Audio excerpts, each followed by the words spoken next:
A robed figure bursts into the crown room of the Gravvicon Order. 13 seats sit around this room, varying sizes and heights. Members lean forward and look at this rook as they come bursting in at a full sprint, and they carry something in their hand. A woman looks down from her seat and then looks back, and a smiling face of a crown member slides out of their chair and walks forward. Reaching out, they are hurriedly handed this slip of paper. And as they open it up, they pause. Then they fold the paper in half, and that smile fades. And a tear opens up beside them, and they step through that. Taking note of this, the other members in the room do the same. And in one fashion or another, they vanish. And the rook is left standing alone, having done their job and delivered a message. Then the scene pans to a figure gasping for air, digging their bony fingers into the ground as the center of their palm burns the sigil, the call to Gravvicon to place an order. And their hands claw backwards as 13 figures arrive. And the one who took the piece of paper steps forward and crouches down and looks at the calling card clawed into the ground, and then at this skeletal figure as they fade away to dust. And beside them, a pair of scales. As the scales tip one way, then collapse and break. As the god of the grave has removed from existence. The voice says, "I'm sorry, my friend. It seems I did not get here in time." And stands up. And the woman amongst the 13 turns and says, "What does that mean?" And the original figure looks back and says, "I do not know, but I intend to find out." And a rift opens up amongst them, and away they go, scattered, as a hooded figure now stands in a room. And a wizard, laying down to sleep, closes their eyes, and the hooded figure looks around the room curiously, then sees this sleeping figure and approaches to inspect them more closely. Unsure of what this means, they step back through a rift as time stops, as the heartbeat stops, as the brain stops in this wizard.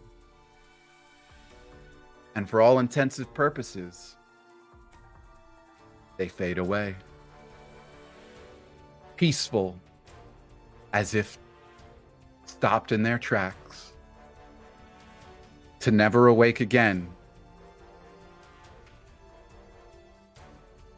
And in this scene, we see the hooded figures fanning out throughout various locations, approaching, searching for something, curious for something.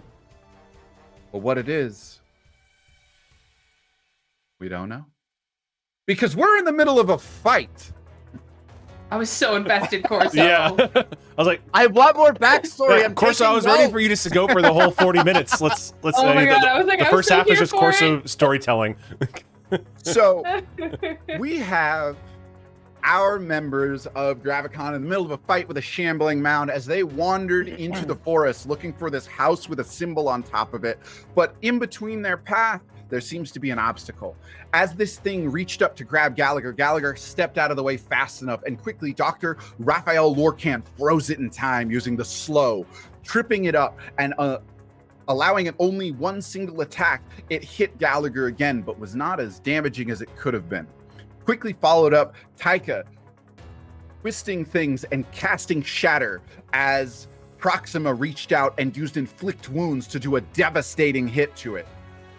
Immediately seeing this opportunity, Gallagher followed up with a Shillelagh Strike, but was unable to stun the creature as it seems to press on. Bucket taking the high ground and casting Acid, it opened up the center of its body, and the acid fell right through. Bucket prepares to charge back in.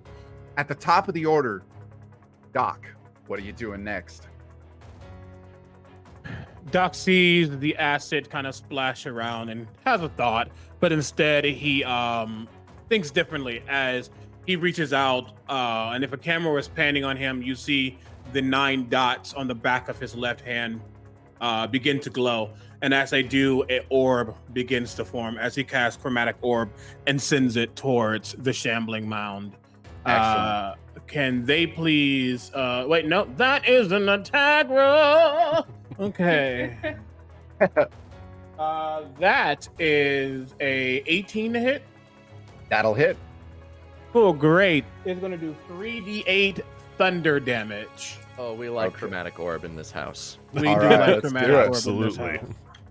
house. That is mathematicals. 20 points of thunder damage. Okay, a devastating hit of thunder damage that radiates through this creature.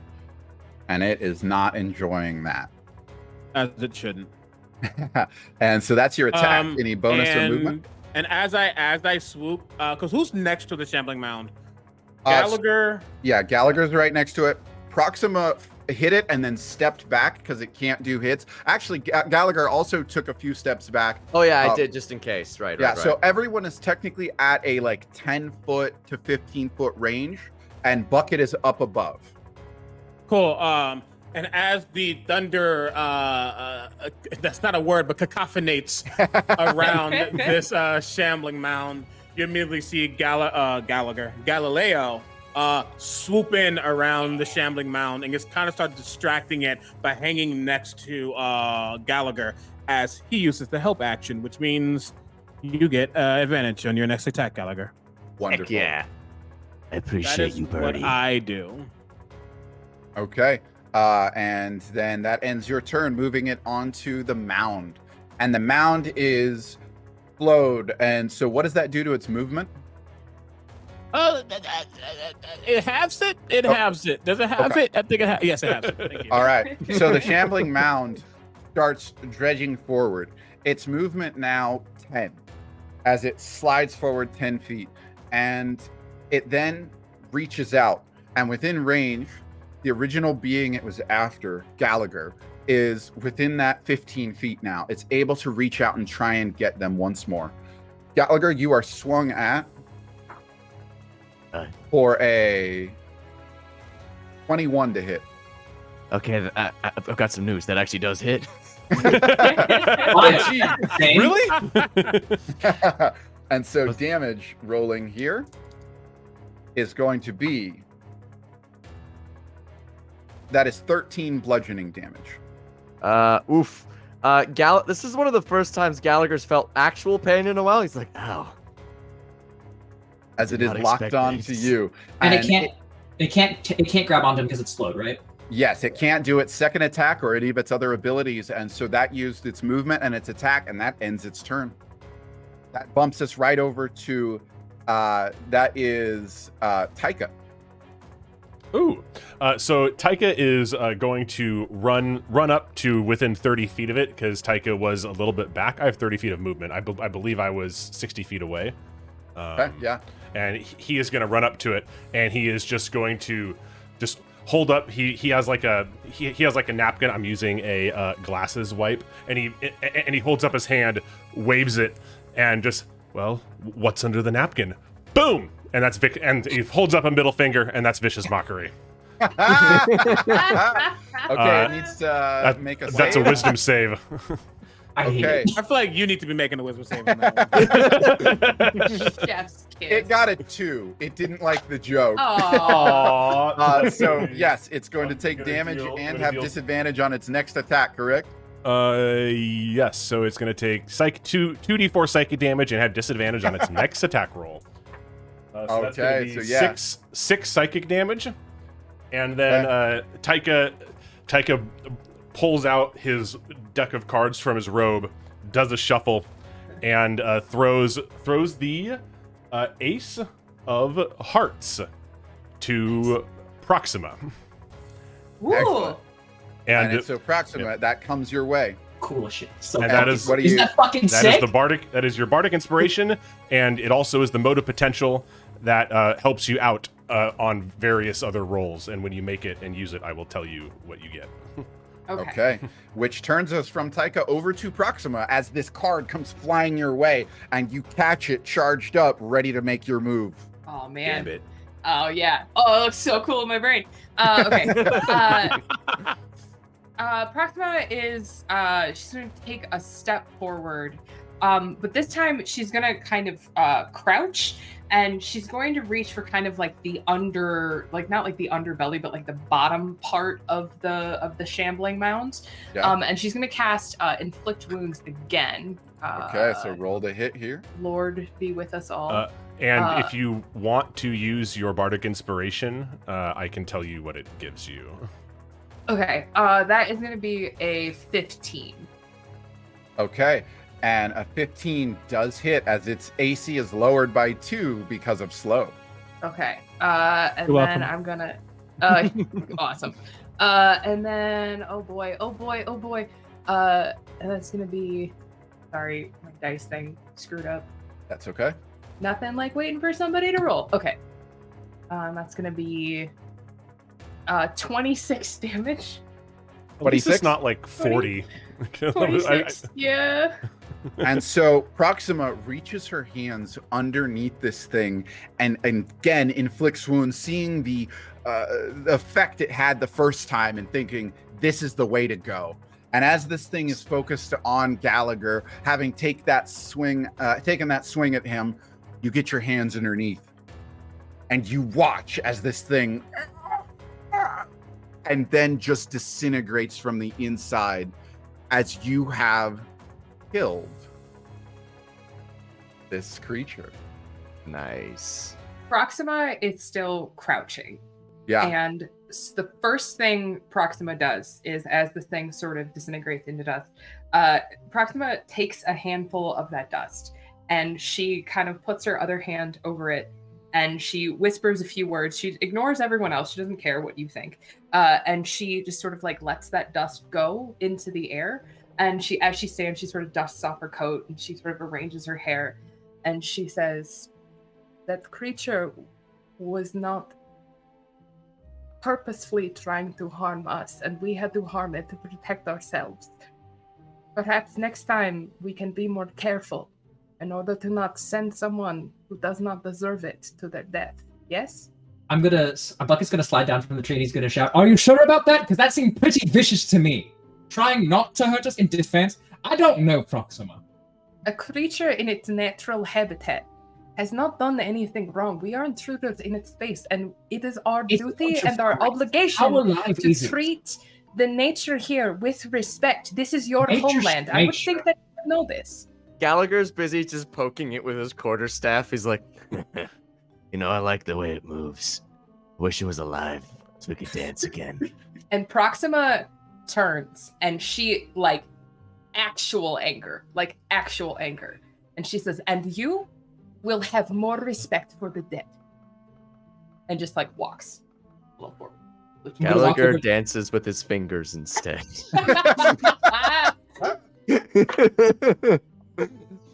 Raphael just kind of takes in this entire moment before Galileo flies back onto his shoulder. And he says, there's a lot of drama happening here. Let's see how long this lasts. And just kind of puts his hand behind his back and begins walking. Galileo responds to you and just says, it is most unusual for this to be a team. Sometimes the teams that we find aren't necessarily what we thought we would find. And sometimes it becomes exactly what we need it to find. We will find out in time if this is so. That's a pun.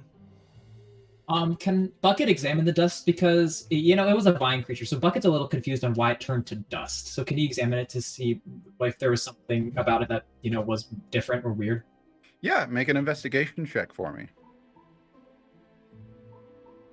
Well, as he makes that investigation check, I'm gonna put my hand on his shoulder and cast guidance. Guidance, yeah, I sure. got that one. I got that one. Oh, Okay. Jesus. So yeah, you got a nat 1. And with that, what is your total on investigation? Because you My do have total- guidance. Yeah, okay, I have a +3, which makes it a 4. Okay.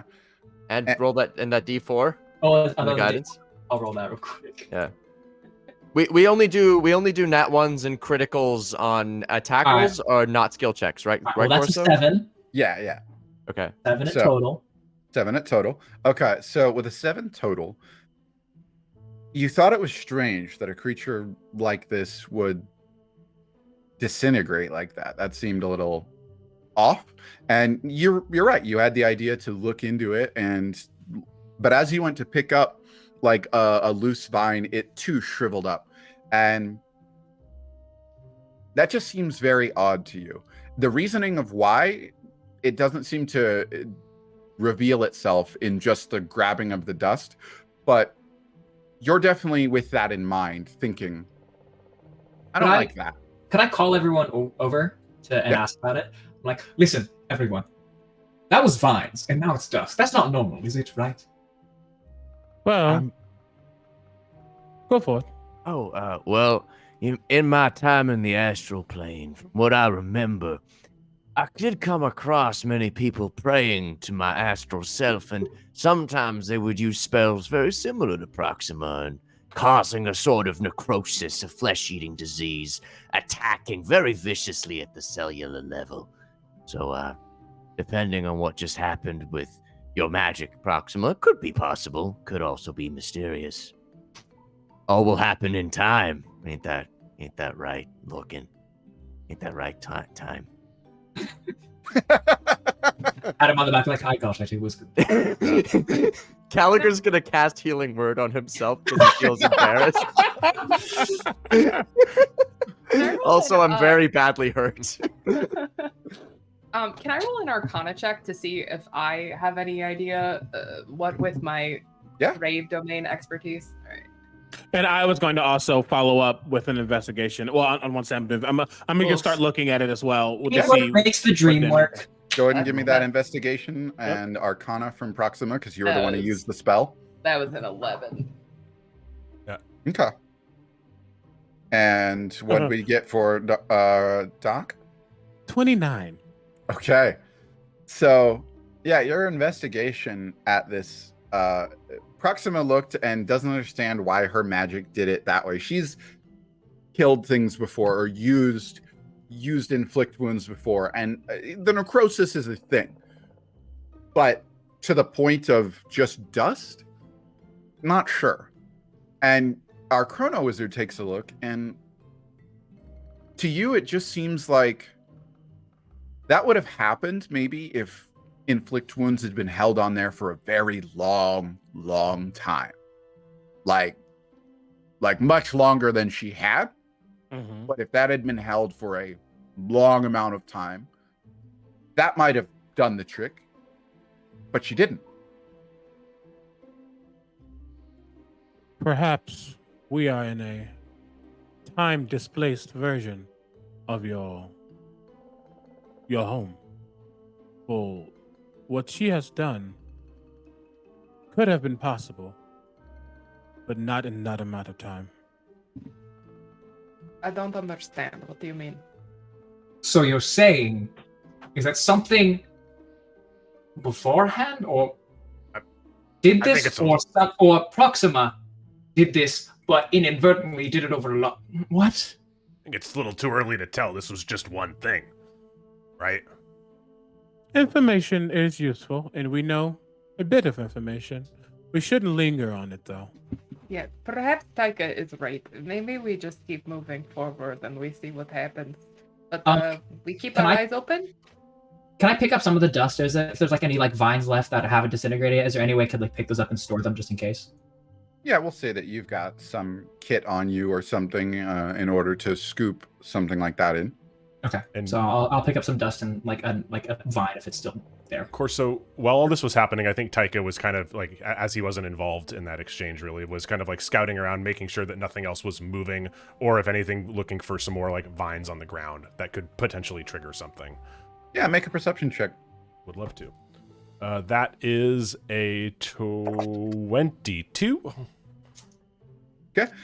So yeah, with a 22, you hear a sound, just a very faint, like slither, but it doesn't sound like the thing you just dealt with, which was huge.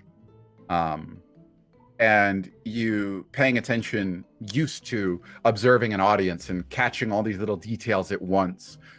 Just the side of your eye, you noted just a slither. And you took a peek, and it looked like a single vine. It's kind of wiggled, but unconnected to anything. And Taika walks up to the group. So, I think that we may not have gotten the last of it, but I think if we tread lightly and watch ourselves, I don't think that we're going to be triggering it again. I heard something, but I think we carry on. We do what we came here to do. We get out, right? Like, I 100% agree. And then Gallagher's gonna pick himself up by his astral arms, and he's gonna walk off on his hands and keep going the way that he was that they were being dictated to go. By Galileo. Let's do it. Okay. And so the rest of you are taking your way into you're heading into the forest deeper, and Galileo would lead you. And I assume we're being cautious at this point now. Yeah. Mhm. And with that in mind, we're navigating. Galileo is now on the lookout for things like that. And I'll also say, as we're walking, I'm going to look over at Taika. Or actually, I won't look over yet, but I'll start to speak, and I'll say, you have been very useful helping out and inspiring folk. Allow me to give something back to you. And as I do, you almost see like a spectral clock form in front of him, and he takes one of the numbers of that clock, and it floats over to Taika, and as it gets close to you, almost dissipates into like millions of small little spectacles and goes around you as I cast take a minute to cast Gift of Alacrity on you. That's going to Ooh. give you a D8 to your next initiative in the next 8 hours. Okay. ooh, I'm sorry, for the duration you can add a D8 to initiative roll, so if we have more initiatives, then yeah, keep doing it. yeah, But just so Excellent. you know that. Mhm. And- Taika got boosted. And Taika just kind of turns to Doc and, look, I'm just here doing my job. I inspire people, I make people smile, and I help other people hurt enemies. Like, forget I said that last one. Yeah, No, thanks. no, keep going, Taika. You're doing wonderful. You have done a good service, as all of you have. I believe we have been chosen for a reason. So, let me help where I can. And he'll continue walking appreciated. with his hands behind his back. I mean, He's like Taika's- Professor Oak, but like cooler Professor Oak. Go on, find Stop. all these Oh. Pokemon while I'm here with your Find mom. him. And Galileo comes flying down and says, "It is just beyond those, right ahead." Thank you. And right ahead of you are a couple of trees, and now at this point that it has been pointed out to you, you can see through some of the cracks. They got pretty dense around here, but you can see through some of them. There is what looks like the corner of a house. I believe we have arrived, friends. Everyone Well. just be careful. What was on that Gravvicon will lead? Find me and we shall discover it. So let's just something just doesn't sit right with me with that. Can't tell what it is, but Can I roll a perception check to see if there's any sort of like, I don't know, booby traps, cottagecore booby traps? Could I do Sure. the same using my blind sense to see if I can sense anything that's like hidden beneath like the dirt or like bush or anything? Sure. Yeah, so let's have you both do an investigation check. So Proxima rolls a natural one. Okay. And I think her failure comes from the fact that she is used to much more sort of military style, landmines, tanks, that kind of thing. Like, she's not thinking in terms of like what would be around and useful like in a cottage. She's just kind of like, oh, there's no landmines, we're safe, great. Like, and that is her realm of experience. So she does not really do a good job there. Yeah. I got a 17. Okay, and you roll a 17. I Okay. rolled a 14 plus 3 is 17. So you take a glance around and looking for any peculiar, something out of place, any peculiarities, you're scanning the area, Bucket, and you notice now an actual good look at the house. And you see a wooden deck with 3 steps that lead up to a door. And on the door, there is painted a sigil. And then hanging on the door is a H and then a very unique and stylized letter P. Harry Potter, I knew it. I was gonna make the joke, but I was like, it's too obvious. So I don't see any like signs of traps or anything. Yeah, as far as the rest of the area, there's a little bit of a clearing between here and that door, and you don't see any. You don't see any. Is there? So is the house 1 or 2 stories? It is 1 story. And there's no like, are there windows at all, or are they boarded up, or like how is it? So this house has a window on the front, and you can't quite see the rest, but I guess we'll say you have kind of an angled view, so you can see that there's a main window on the front that like looks into a table, and then there's a side window. Okay, so we can see into the window. Yeah. There's no one looking. There's no line of sight into the clearing where we're at. Yeah, no. Okay, I'm gonna turn towards everyone and be like, I'm going to approach to make sure it's safe. And if it I'm not, coming with you. no, it's fine. If not, No, I can teleport out of there. Can I take someone when I shadow step or no?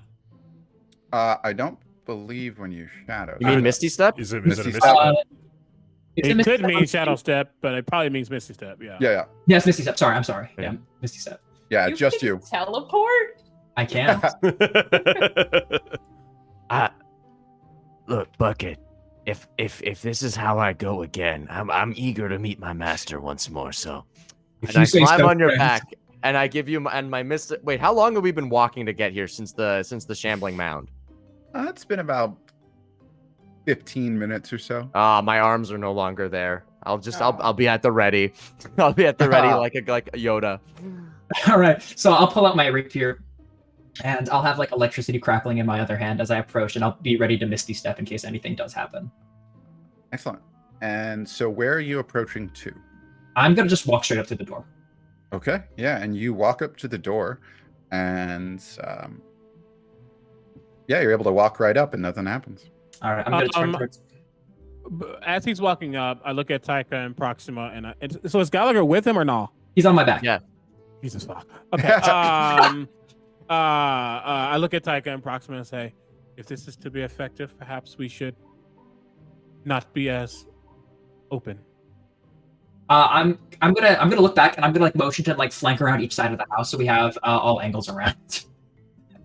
I copy his motions. Yeah, like maybe we don't like go around. Maybe we just get so no one can see us, but we can still see them. Yes. Yeah. Okay, we're on the same page.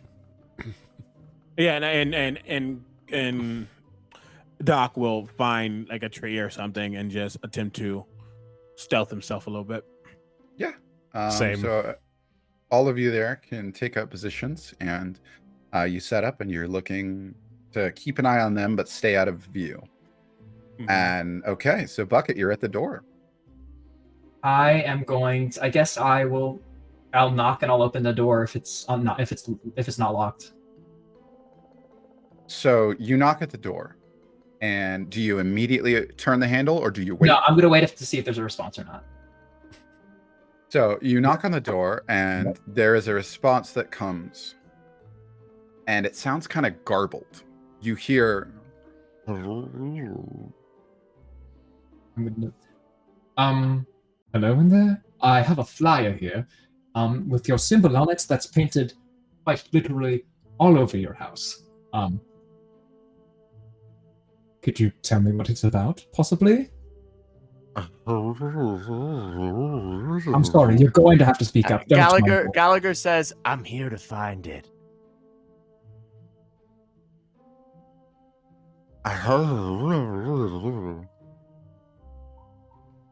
Katie, you want to say something?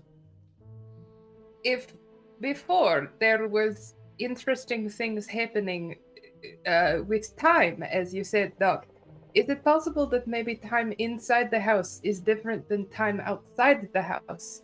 And maybe you could use your magic so we could hear what is being said in not slow motion? Well, because I don't want to metagame, I don't think we can hear this, correct? Because it's at the door? yeah, they're at the door, so you guys are technically at the clearing, so... Yeah.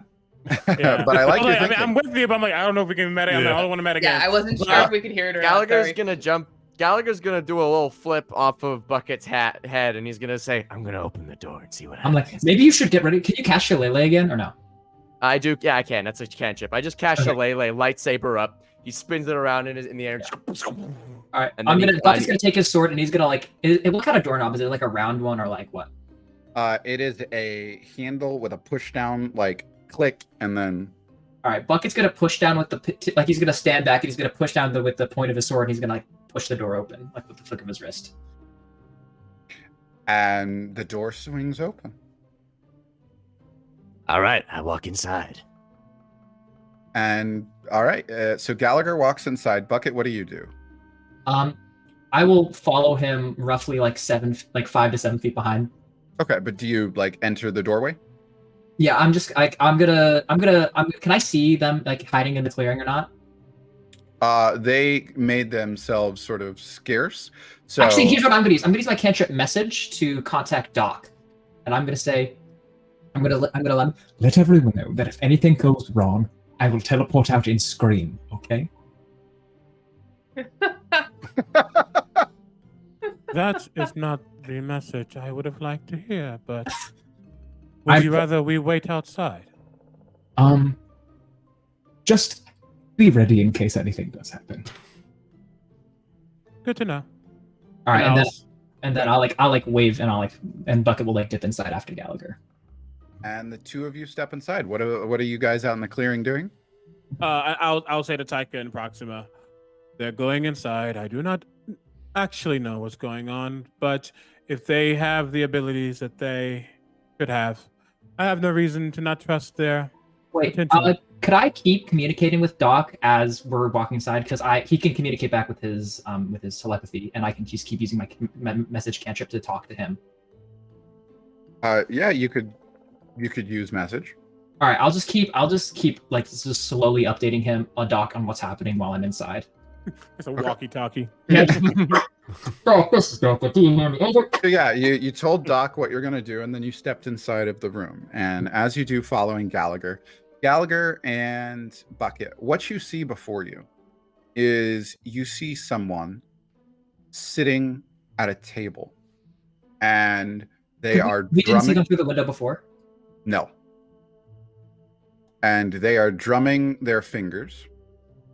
And this young person with slicked black hair and wearing a very stylized, jacket is sitting there and drumming their fingers, looking curiously at the two people who have just walked in.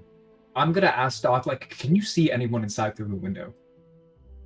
Your message does not make it out. Did my shillelagh become deactivated as I walked through the doors? Nope. Do I know my message didn't make it out or no? You just made the message and Doc has yet to respond to you. All right. I'm gonna look at him and I'm like, "Nice hair you got. You get it yourself?" And this person cocks their head. Why are you here? Your flyer. Exactly. I bring out the flyer and just wiggle it Yeah. and so it makes noise. I want I want Plague to crawl out of my jacket and jump towards him, just to I'm gonna tell Plague inspect him in case and something happens, just to kind of test him, but it's gonna look like he's trying to play with him. So the cat comes out? Yeah. And so as Plague shows up to inspect, Plague jumps up onto the table, and this person stands up and bears fangs and claws and immediately reacting to the presence of this cat. All right, I guess I'm just gonna ready my sword. I'm like, oh, don't worry, just a small little kitty cat. You allergic? Let's just say, not a fan in this house. Oh, come on. Can't even say hello to a little cat. Okay, maybe you should put the cat away. And I you don't start know. to see a slow, drain of color in this person's face as their fangs start to descend a little bit lower. And they say, is it going away? Or are we going to have a problem? I'm not gonna tell Plague to back up, and I'm like, listen, just tell us what's going on, and the cat can go. We don't want any trouble, do we, Gallagher? Put the cat away. I'm not your friend.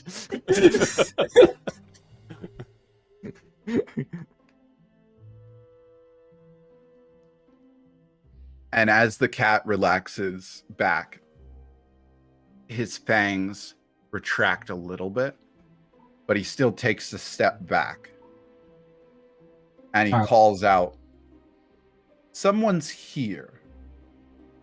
Oh, we don't like friends. We're too busy. What exactly does this eye symbol mean? Painted all over your house. Are you aware? And they're asking about the symbol. Okay, he knows what the symbol is. They put them there. They put it there themselves. I'm gonna have Bucket, not Buckets. I'm gonna have Plague crawl onto my shoulder, so he's still there, but on me. Okay, cool. Outside, what's happening? You haven't gotten any word. You haven't gotten any communication, and The door's still open. We didn't. the door's door open. close. Okay, can I look over and do something with my head like this? I'm like, yeah, you lean over and you look out, and I lean out the door you do what? I just want to look through the door and be just try to make eye contact with someone, but I can lean out the door and be like, you lean out the door, okay. and as you lean out the door, Oh God. you see them, and you make eye contact, and you nudge towards them, and Doc doesn't respond. Doc is looking over and watching the door, but whatever Doc is doing, Doc doesn't see you. I'm going to ready an action just in case. If Mr. Fang person over here decides to make any aggressive movements towards me, I'm going to strike him across the jaw with my stick. Cool. Just in case. I'm also gonna ready my action to teleport behind the vampire. I'm gonna assume and grapple it so Gallagher could get advantage on those hits. And this communication that has been delivered as they called out to someone saying, someone's here. A door opens and someone comes stepping in. And an older man walks into the room. A bit of a gaunt figure to them. And the stark contrast to their unique, vibrant purples and whites of their coat and their vest, and the bones that are used as the buttons on the vest. The contrast of their skin, their dark skin masked by this white and blue veins, or what look like scars around their eyes as their glazed over eyes look around the room. And this voice says, "Now, who here has joined us?" Oh, you're asking. Hi, my name's Gallagher Quickshot. What do you know about Gravvicon? I want to say, obviously we don't know anything's happening, Yeah. but with the lack of communication when he just said he was going to continue communicating, Yeah. I'm going to telepathically reach out to Bucket saying, "Is everything okay in there?" And you hear nothing. How long have we been waiting outside? Like, how much time? It's been about 15 minutes. Okay. Oh, We've been in there for 15 Yeah. minutes? Oh, What? Okay. All right. Yeah. Okay. Yeah, So yeah. Proxima is gonna look at Doc and she's gonna say, "It's been too long. Something is not right. We need to go in there, and we need to go in there now." Yeah. Agreed. Doc looks over at the two. Oh, agrees. Taika, I'm sorry. I forgot that you were here with us too. I, I'm sorry. I was hiding so well you couldn't see You're me. very quiet. You're He's like very Drax from detailed. Short Dead. But yeah, Doc definitely just kind of straightens himself out and he begins walking towards the open door, and he'll go straight in, even if it's open. Okay, yeah. And you walk straight through that door. And do the rest of you follow? Yes. Oh yeah, I'll go Okay. in last though.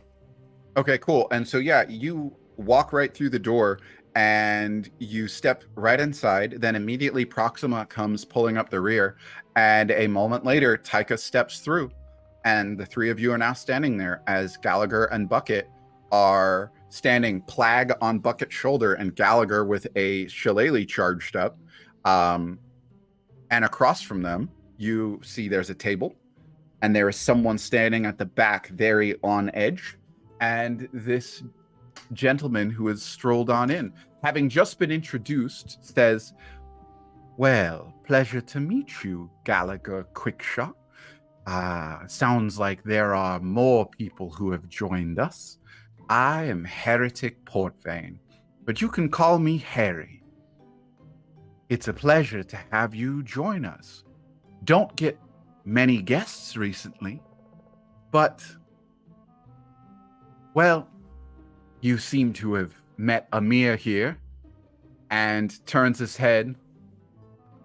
"Miss, would you be so kind to join us?" And you hear footsteps as another person steps from the back of the room. And out steps an elven woman reading over a book, flipping through pages, and she looks up for a brief moment. And Bucket has a realization as your mother is here looking through a book. And in walks Bucket's mother. And she looks up and says, there's more of you. Wonderful. That can only get worse. Alunan, pleasure to meet you. Alunan Intrempa Tenor. Bucket's eyes are going to start glowing red, and he's going to be like, Say that again, please. I'm sorry. That last name was a little long. So could you say that again one more time? I'll say it slowly for you then, dear. No. Alunan Intrapantor. Maybe you've heard of me. Maybe not. Who knows? It's not really like fame is important. And she You're not important at all, of course. She begins flipping through more of the book, and she's like, I still can't seem to find anything. Wait. And now, like, recognizing that other people are here, she, like, looks up and goes, why are there more people here? And Harry, Heretic Harry, says, I was just getting to that part. You asking now about Gravvicon. What does that mean to you, I guess, is what I'm trying to get at here. Hmm. That's the fun part. I don't know. Miss, may I have it? And Alanon, she reaches over and she grabs another book and passes it over to Harry. And Harry has a small little book that he has now grabbed. And he says, "Why did you come here seeing that sign? What It's about painted it on the brought you roof. here? Do you know what it says?" I'm not Proxima very. leans in very intently because she wants to know. I wasn't very clever in school. I don't know what something about gods and destruction, something along those lines. Is that what I'm getting at? So we've got that part figured out. But do you know what it says? Gallagher's gonna turn to the rest of the party and go, "Well, anyone here who was better at English school, please bail me out." Are they talking about the symbol itself? Yes. And at this point, everyone make an Arcana check. Love Actually, that. no, sorry, make that intelligence check. I know it's in the same vein, but it's just an intelligence check. How dare you? I'm proficient. Well, 16 minus 1, that's a 15. It's a 4. Yeah. Proxima rolled an 8. Oh, never mind. Uh, That's 2. 15 plus 3 is an 18. Okay. So Proxima got an 8 and Gallagher got a 4. 15. 15. Okay. So excellent. So and what about Taika? Taika got the 4. 4. Okay. So Taika and Proxima aren't really grasping what they're saying, but it dawns on Doc, Bucket, and Gallagher. Those symbols individually mean a thing, and putting them together, yeah, one means God, one means destruction. There's lots of, could be destroy a god, could be god of destruction, what have you. But it just dawned on you, that symbol says something. Because it exists in that compounded form, it's a new word. It meant something. And Bucket, you're from this world. And your brain can't process it. You're unable to think it. You're unable to call forth that information. You know that this over this says, and it's just deleted. There is nothing there in your mind. All right. I guess Bucket's gonna calm down a little bit. No more glowy eye thing, and he's gonna look like, "I see what you mean, but why chase down this rabbit hole of nothing? Quite literally." Oh, I'm not chasing anything that hasn't stepped through my door, young man. Really quickly. Because critical bar is not processing. Same. Destroy a god, destruction, whatever, but together it says something else. What does it say? What would Doc understand from it? That's what Doc is seeing is in languages. When you combine these things, you put. It's like in English, if you were to put a P and an H next to each other, they make a new sound. Or if you put like the name Bob and the name Cat together, Bobcat is a whole different thing.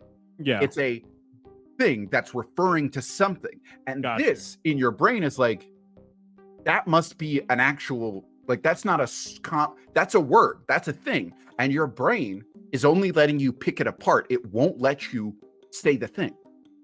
Oh, okay. I thought you said only Bucket because he was from this place. It wasn't working. I was just trying to figure out what me and Gallagher understood. Gotcha. Yeah, and Okay. so your brain, because you're not from this land per se, the way your mind, like you understand the same thing that Bucket's going on, but Bucket being the one who would at least maybe have history with whatever this word could be, because he's from this land, it's what word? Gotcha. I'm gonna motion to like, may I see that book for a moment? And he's holding that book and he says, now, not so fast. What does Gravvicon mean to you fine folks? Gallagher's just gonna blurt out, "It was on the flyer." Now, we had ourselves a little bit of an interesting visit. And yet here we have another. Would you do me a favor? You there, sir. And he points back to Taika. I seem to have left something out there in the yard. Would you go grab that basket there at the bottom of the stairs?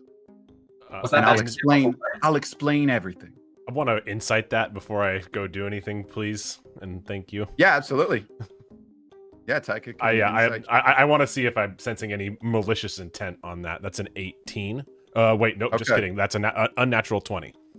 Yeah, sure. And so the intent is this that you're reading the body language from this person as you're like, why'd they just ask me that? Yeah. This person is very curious in the people in here and has asked you, would you go do that thing? You feel like there's a reasoning behind it, like a curiousness to it.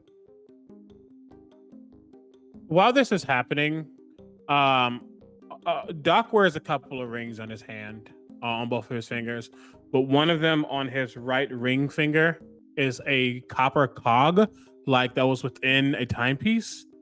And he wears it as a ring, and he just begins to fiddle at it. And as he does, I'm casting Detect Thoughts, if Yeah, I sure. can, on the individual we're speaking to. Right now, I'm just going to get surface thoughts, if I can do so. And so as you go to cast Detect Thoughts, Mm-hmm. some of your tattoos start to light up. Not the ones associated with that spell, Mm-hmm. but different tattoos start to flicker, light up here and there. Mm-hmm. And Amir, the one with fangs, leans over and says, what's wrong with you? Nothing. And- I'm quite healthy. Could I have Bucket hop from my shoulder to Doc's shoulder and like hiss at his face? I mean, not Bucket, but as Plague. Oh, Plague. Yeah. No, I'm gonna hop on Doc's shoulders real quick. Yeah. Yes. And so I want to resolve that casting of the spell at the same time. So yeah, Plague can like step over if you mentally command. Does Doc do anything when Plague kind of hops from shoulder to shoulder? Is Galileo on the other shoulder still? No, Galileo's kind of like hovering. Okay. And so Plague jumps over and stands there now on your shoulder. And Amir is just squinting at you now, observing you more closely. But you're picking up thoughts. You get surface level thoughts with that casting. You can dig more deeper. You can dig deeper if you'd like. But right now, you are putting your attention on. And Harry is thinking in this mind, are they any different? Is it just us? And that is the thought in Harry's mind.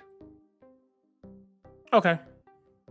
And I'm still concentrating, but I'm not doing Yeah. anything yet. so, Taika, you got that 18. I told you, you got this curious feeling from them. Yeah, Taika kind of like cocks his head and scratches at the right side of his face.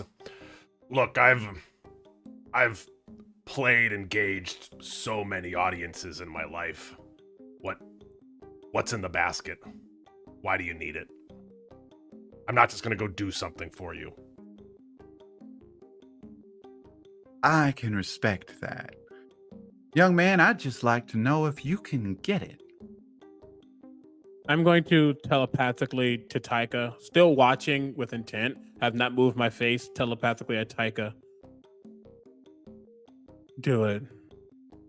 Something tells me this is different. Yeah, no, of course I can fucking grab the basket. Who couldn't? And then Taika just kind of like stomps over. On And- your way out. Hey, Vispa. Boom, bumped. And you cast guidance, and you yeah. go outside to try. You go out the door to try and grab the basket, right? Yep, in a huff. Yeah, and the basket's about 5 feet from the stairs. It's sitting on a stump. It looks like perhaps someone had collected some, apples and other herbs from out in the forest and had set the basket down on their way in, or something. Was it there before when we came in? Yeah, it was just out at the front of the house. It just looks like the front of a cabin. There's an axe for chopping wood, and you see some cut wood, and this basket with a few things. And as Taika, you get to the base of the stairs, and you take a step off onto the ground again, and you bump into the elven woman. As you have now bumped into Alunan and come from the back door, and she goes, "Oh, God damn it! I'm sorry. And you did not make it off the porch. You are in the house again, just coming from the other door. Now, I thought so. I wasn't quite certain. Unfortunately, it seems like we're all in a bit of a predicament. Here we sit, and it seems our visitor's effect seems to affect you as well. Your visitor. And Harry pulls up a chair at the table and sits down. And he sets a book that he was holding down and slides it across the table. See, a couple of days ago, this here man came in to ask for a little assistance. Bit of a curse type thing going on, and old Harry's good at curses. So, while figuring out ways to work my mojo, in walks this lovely miss to talk a little bit about other forms and interesting spells. And while I'm sitting here dealing with these fine customers, before we know it, standing amongst us is a hooded figure. And you see, old Harry made a mistake. I decided to take a better look. And that's the last thing I saw. And now, this figure went off and asked us questions. Who are you? Why are you significant? What is your connection? These questions sound familiar. Oh, sorry. These questions Cauldareen? sound very familiar. I know to exactly what these are. Bucket. Bucket, you have a flashback of a hooded figure approaching you when you're a child, and looking confused, it looked around the forest area where it was at outside your family's estate. And it looks at you and says, "Who are you? Why are you important? What is your connection?" And you got scared because this thing, and it said, "I'm sorry. I don't mean to stress you. I give you my blessing." And it left. And from that day forward, your life has been different. But back in the present, Harry is explaining. Ask us these questions. Yeah, go ahead. I'm going to pick up the book on the table and start flipping through it to see if I recognize anything. Yeah, absolutely. So we'll get to that book in just a sec. As Harry finishes explaining, after asking these questions, just vanished. But left behind that there book, well, it wasn't here when he first arrived, and sometime after he left, and trying to figure out what was wrong, we noticed we couldn't leave the building anymore. And while rummaging through my things, trying to find something to help, evidently I had a new book in my collection, just sitting on a shelf. And this book that's been slid across you, you've picked up. And on the front of the book is an inscription of Gravvicon's journey. And you open up the book, and there's a cat on the front page. And the book reads, it's a story. It's a picture book. And there are things drawn in there. And it reads about a cat that found a book in the road. And it picked up a piece of paper out of that book. It tore a page out of the book and tried to ask anyone if they knew what it was. And after it showed people here and there, nobody knew. And so this cat came back and it picked up the book. And it realized it must belong somewhere. And so it tried to find the book's home. And then the rest of the pages are blank. The story doesn't continue. I'm gonna show this to everyone else in the party, and like obviously, like you like pass it around because I'm just as confused as they are. And the front page title shows the cat, and it's named Gravvicon. And the first chapter says Gravvicon finds a book. All right, guys, I'm just about to have a massive brain blast. I might not be very smart, but I am certainly wise. Y'all ever heard of metaphors? That cat is Yes. a metaphor. We have heard of metaphors. Us. I think We are to found- take this book. I think we found it. And now we must find who owns that book. Why don't we try? We tried Do leaving. you say that out loud? I like huddle up the group like in a whisper. It's like one of those things where like the camera's like at the low point and everyone's faces over it. Yeah. Well, Yeah. It's like Right. it's like it might if they were a careful listener, they could probably hear Gallagher if they were a careful listener. Bucket, the book you've handed out for others to look at, yes? Yeah. Who has it in their hands right now? Who has it? It's up to you guys. I don't have it Probably anymore. Gallagher. I'm gesticulating Yeah. wildly with it. As you're Yeah. doing that, everyone else notices that the book inside the pages starts to give off a faint glow. Yeah, I would open that. Yes, book you immediately open the book, Open. and the page that said Gallagher, Gravvicon realized it must belong somewhere and ventured off to find its home. The next step has suddenly appeared, and part of the story now says Gravvicon knew they couldn't do it alone, and it shows Gravvicon approaching 5 silhouetted figures. It's us. And Gravvicon sets the book down. And one of them picks it up. And the pages stop there. So All right, I misstepped in my metaphor earlier. We are not the metaphor for the cat. I turn around and I point at Harry. Before I say this, though, I'm going to say, One question for you, Harry.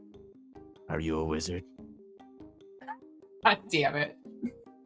And Harry responds, I am many things. A wizard, Bet you are. you might say. I dabble in magics. I'm gonna look at my mother. I'm gonna like the elf's a wizard. Bro. I know that. You. And she looks up back to you and says, very astute of you. And just like gives you like a nod. Yes, I am. My eyes are gonna glow again, and I'm just gonna be like, yeah. I'm a wizard. I study at I study and teach at the Evocation University in the land of Arcana. You're a long ways from home, aren't you, then? In fact, you're quite literally across the world. What brings you out here, woman?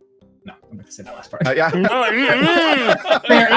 Bucket's very angry. He's but everyone can see he's like gripping his sword really tightly, and his eyes are red and they're like glowing a little bit. And he's like, Gallagher does not understand the body language at all because he does not know that this is his mom and goes, Nobody I'm does. just going to take my quarterstaff. I'm just going to like poke you in the chest and be like, what happened to your manners?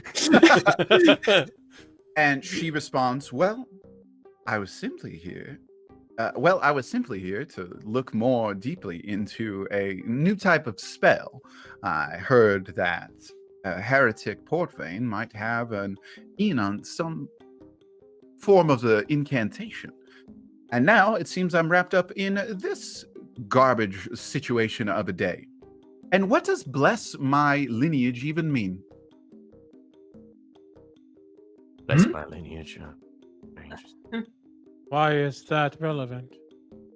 The hooded figure, I didn't choose to look. They apologized for what they did to Harry. They asked the same questions and then simply said, my apologies. I bless your lineage, and left. I've been rattling through everything, trying to figure out what that means. Perhaps it's the key to getting us out. Your lineage. Well, do you have a child? Your lineage would be things that came after.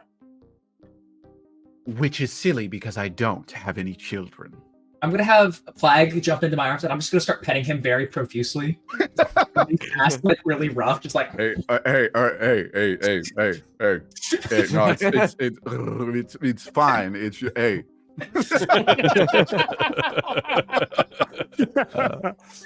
Just like, no, let me do this. I need to calm down. Well, Harry, despite my question, were you aware that this book is capable of writing its own story? Now, we saw the first part happen. We asked, where'd this book come from? And evidently, some of that happened. But it hasn't written any more since. Not till you got here. I have a question. Yes. Maybe this is a silly question, but we have been looking for it. We do not yet know what it is. This does not seem like it. This seems like instruction manual for it. That would be us. I do apologize. As you can see, getting out is not that simple a task. But we have been able to, amongst our collective abilities, affect the outside world a little bit. Those flyers are an idea of mine.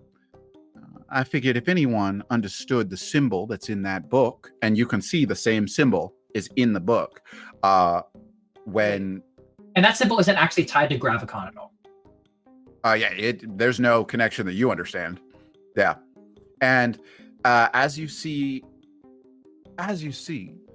we couldn't quite call for help. But we figured if anyone could understand that, they might have an inkling as to what to do. And I was able to reach myself a little bit along the plains a bit, to at least get to town and enact that. I had to alter a few things, and we needed the assistance of our lovely wizard here and our friend here. But we were able to get the message out. Right. But I knew it couldn't just be anything, because in my mind are these ideas that weren't my own. These thoughts, these interesting words. Right. While they're talking, a thing before I say a thing. Yeah. Are my tattoos still glowing? Yeah, they're flickering from time to time. Okay.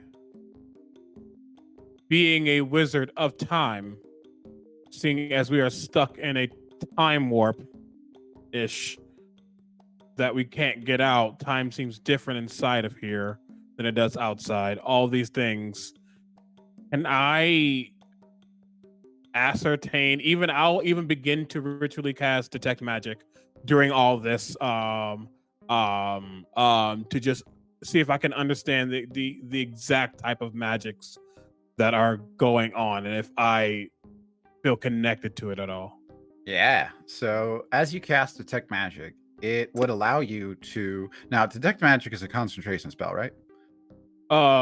Yes. So I do drop detect thoughts. Cool. And so as you cast Detect Magic, Detect Thoughts fades away, and now you're focusing on the room, turning your attention. And the room is glowing. But it is like an abyss of energy. And there is magic much like your own laid over everything, twisted with different forms of time magic sort of interspliced. It's like your magic but a flavor, your magic but a little different, your magic but a little louder, your magic but a little quieter, and it's all just kind of hovering there.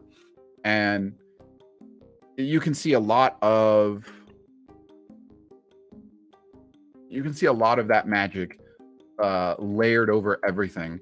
And there is a heavy amount of transmutation magic here, but there is a thick amount in one particular spot in the room, a few feet ahead of the table, just centered in one heavy spot right there. And as I kind of look around and feel that, my eyes just flick over towards that area, and I walk over towards that area to kind of get in that area to see exactly what it might be. And every one of your tattoos lights up.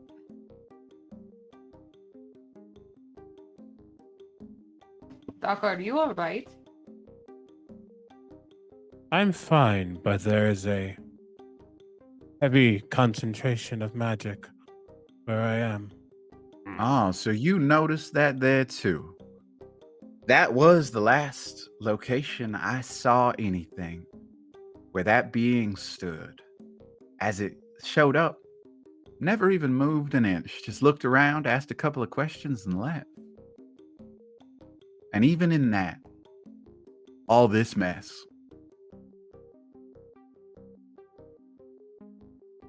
Gallagher, let me see the book. It more something got written when you touched it. Can I see it? I've actually got one experiment I'd like to do before I hand it to you, but after that, it's all yours. I'm gonna try and dash out the door while holding the book. And as you dash out, I wanted to get the basket. Like, And you go to dash out and you come right through the back door. Okay, that didn't work. And then I toss it to Taika. I grab it and well, that kind of was my plan. And then I look to see if the story is still there and if anything happened to it. You grab the book and you look, and it's still that the five figures took the book, and that's where it stops. None of the other pages fill in. I extend my hand as my mage hand comes off of it towards Taika. May I see it, please? I flip the mage hand the book. Yeah. Cool. And I'll bring it back to me in that spot and read it. Yeah. And again, you read it and you get the same readings, but I have an idea. yeah, so you get those same readings, but nothing new happens. And Proxima? This is maybe going a little bit more literal, but this is a children's book, and sometimes metaphors are quite literal. Maybe we should all touch the book. Okay. Zen team? And I don't know. This maybe is going to be very embarrassing when nothing happens, but I'm willing to give it a try. If everyone promises that, like, we on. don't talk about this. I'm the one holding it, so yeah. Out of this So, house. do you all do that? Yeah. Mhm. Yeah, you all reach out and you touch the book. And Harry says, I do like y'all's creativity. It does hawking that out of you, doesn't it? Trying to come up with anything and everything. And nothing happens. Oh, well, now I am embarrassed that we look so uncool. Well, don't All you right. worry, miss. I couldn't see a thing. We Oh, speak of I'm- this never again. Yes. Don't tell anyone we tried that. That's awkward. I'm Never gonna look forget. towards our spellcaster and be like, "Does anyone here know dispel magic? I do. Try that. See what happens." It would take a very powerful to spell magic, I think. I'm gonna look over at my mother and be like, "Would you mind something? You know, that'd be nice." I am just unsure if this is necessary for it. Well, do you have any other ideas? We could try leaving out the back door. What if we all tried leaving out the back door at the same time, one by one? Harry says, maybe it's different for you, but we tried the front door, the back door, both doors at the same time, everybody out. We tried to go through the window. It just repaired itself. I was just going to ask about the windows.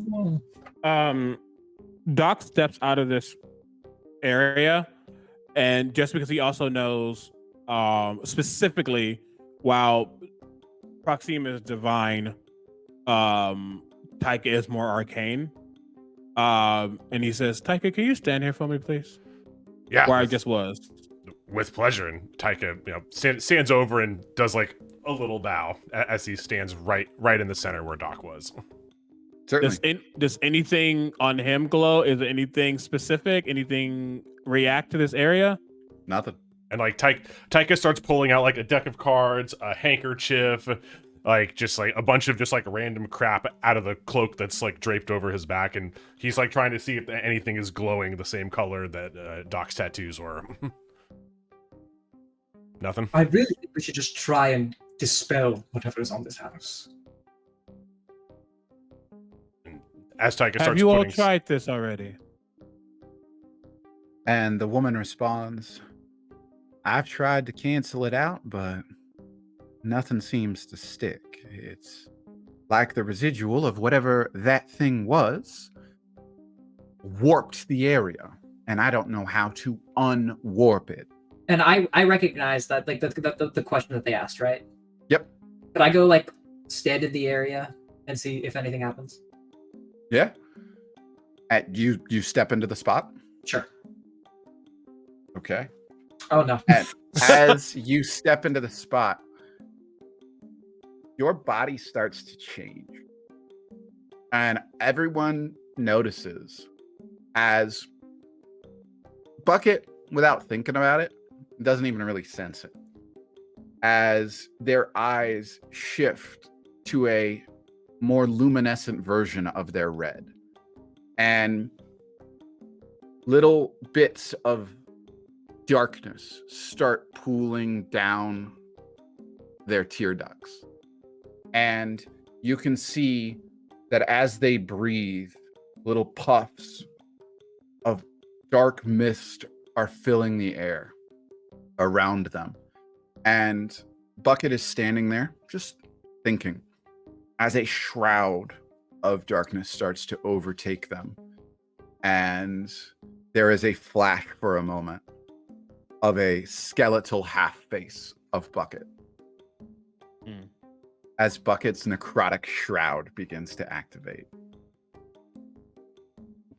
Bucket, are you all right, I buddy? guess everyone needs to roll. Is that a will saving throw? I guess. Yeah. Yeah. Everyone roll a. Everyone roll a charisma saving throw. Oh, Wow. Charisma. easy. Yeah. 'Cause when you Fuck. And No. I rolled a dirty 20. okay. I rolled a nat 1, but I That's a sick 5. yeah. Anyone below a 15 is frightened of Bucket right now. And I'll go ahead and I'll roll for. Okay. And Taika's already pressed against the wall. yeah, Plague does not need to roll. Yep. But your mother seems unfazed, but Amir like steps back. I'm just gonna look around and like, is there a problem? what did you do? Bucket, now let us not blame poor Bucket. It looks like he's got some things going on. Wait, I have a question. Bucket, why don't? Does Doc still see like the energy pool, or is it gone at all? I'm still detecting magic. Yeah. Yeah, Doc still sees it. Okay, so it's just like once I'm in it, activate. I'm like, and I'm like gonna look down and like, do I see anything? Or What I'll add to this, and then we'll get to what Proxima was saying here. Doc, you do see like when Bucket stepped inside, and you would have seen the same thing when you stepped inside, that like it melded a little bit with whatever's going on with you and whatever's going on with Bucket right now.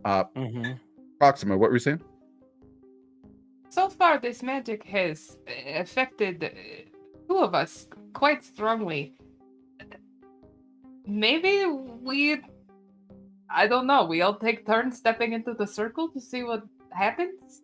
Doc, is that a completely stupid idea? I was the one who said let's all touch the book, so none of my ideas have been good so far. They're all embarrassing. There is no stupid question or comment. He like looks at Gallagher but looks back.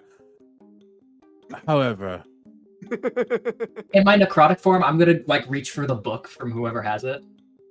And I have it. I'm gonna reach for it, and while I'm doing that, I'm gonna try and walk out the door.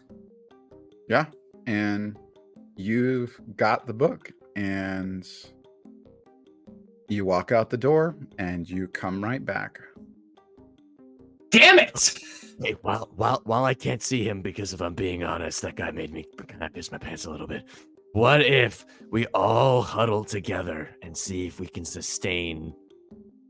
We can all be over that spot while holding the book. Maybe that'll break it.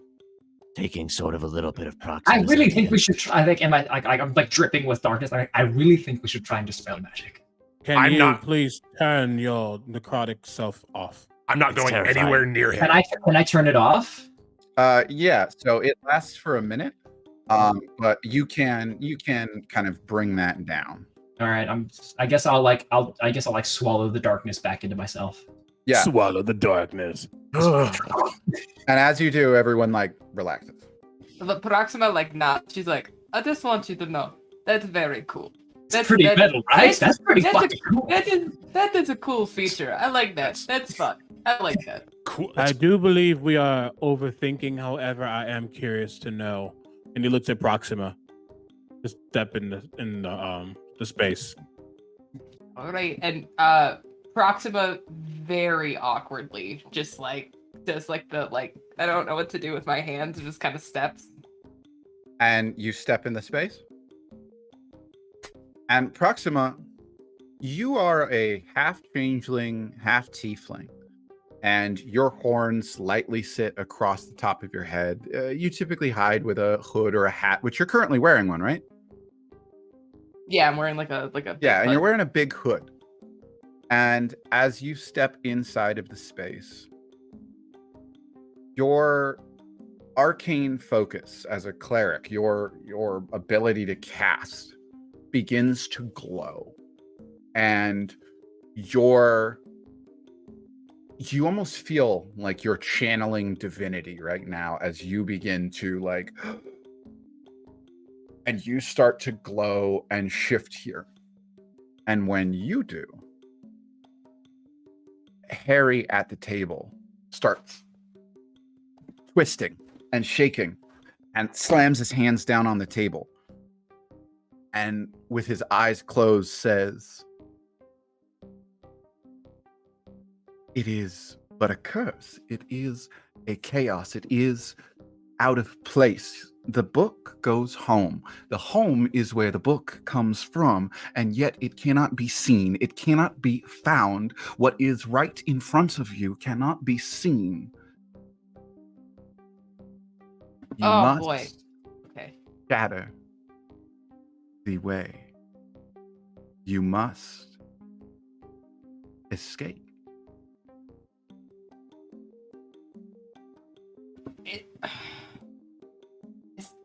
Can I roll a perception check to see if there's like a mirror or anything around?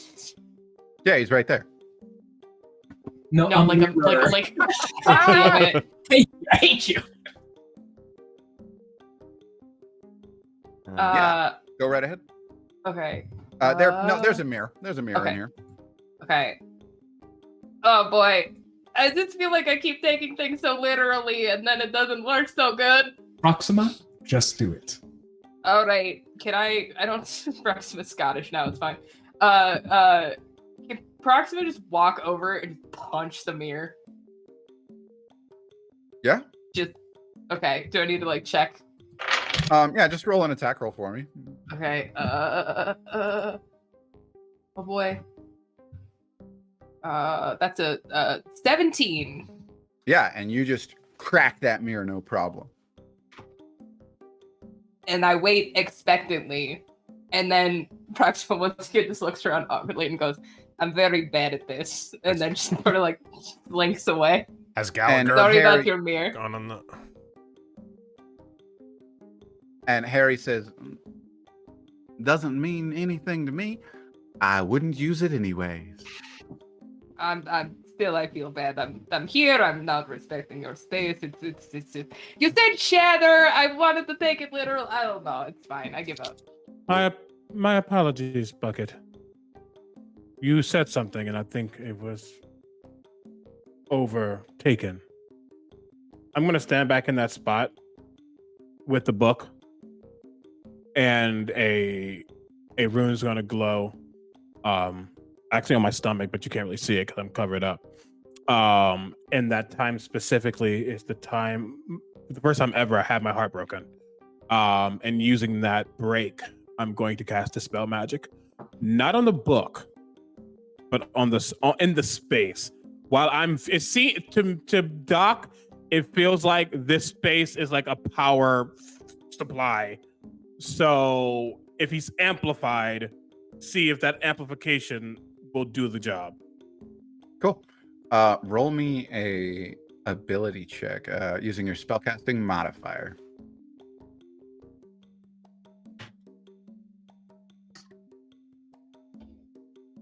$23. And as you focus on this, there is a shift, and that energy starts to dissipate, then magnify, then dissipate and magnify, and you feel yourself go through steps of time where as a chrono wizard you're used to reverting things. You feel yourself do it automatically. You feel yourself jump forward, do it again, jump backwards, and you revert, and then the spell is shifting, and Amir standing over near the edge of the room shifts, and now he's standing near the window. Now he shifts, and now he's back at the table. Now he's throwing and shattering a chair at the window, trying to escape that way, but then appears back through the back door, then shifts back to where he was. Harry has his eyes for a moment and looks around, talking to the woman who has just walked in the door. And this elven woman looks over and introduces herself and shifts. And now they are all looking, and there is that hooded figure standing right where you are, and then fades away. And you don't sense that magic anymore. And that woman stands up and goes, "What did you do?"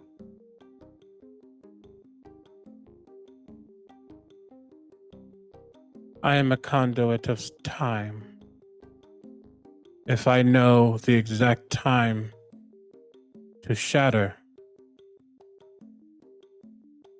potentially. And I begin to walk out the door.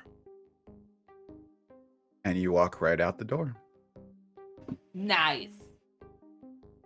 I go and give Bucket like a big hearty pat on the back. Like, that was all you. That was your big brain. That may have been his, but it was also yours. Listen, I turned into a skeleton for a second. I don't know what's going on. You're very spooky. Don't do that again, or I will crack you across the face. Yeah. Likewise. And This as isn't you a- walk out the door, the elven woman follows out quickly. And as her feet hit the ground, she looks at you. What was that? Just like you, I am a wizard. So, as you study, I study. Don't fuck my mom. And she just stares you down for a moment. I'm a homo of sexuals. I will not be fucking your mother. Thank you. And she looks back now at the rest of the group who is inside, and she can see them now. And she points to the sign on the ground that they had been able to carve and says, "What does it mean?" I look down at the sign. Do I understand it now? No. There are many things I am familiar with, but this I cannot decipher. Thank you, Black. Yeah, no, it's impossible to read. Yeah. But only Bucket hears that. However, I do, as we're talking, I send my mage hand down to the bucket that's sitting at the bottom of the steps, and I toss it inside. And you hear a chuckle. Much obliged. And Amir steps out and immediately steps down, and feet touching the ground, takes in a deep breath. No answers here either. And ventures off into the woods.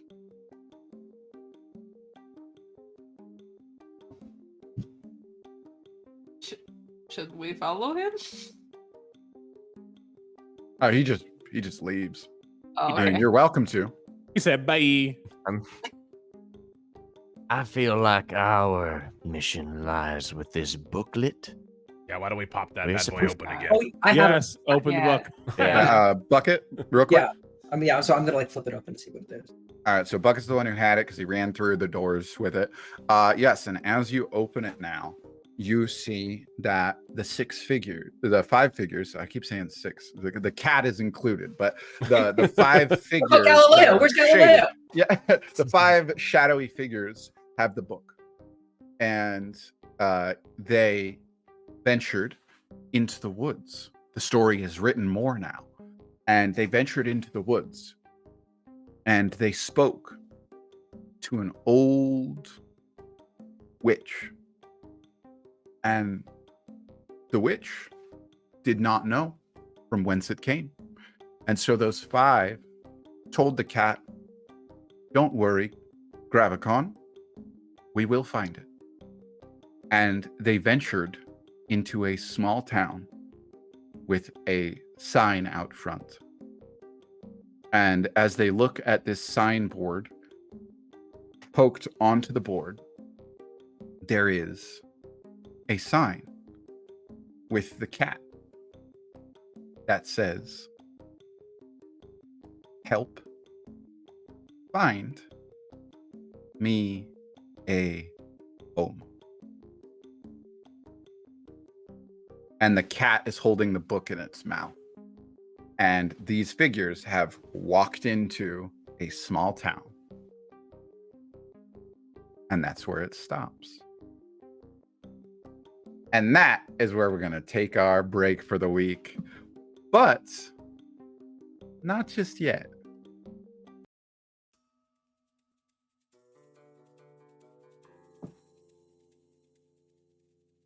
The bolts on the side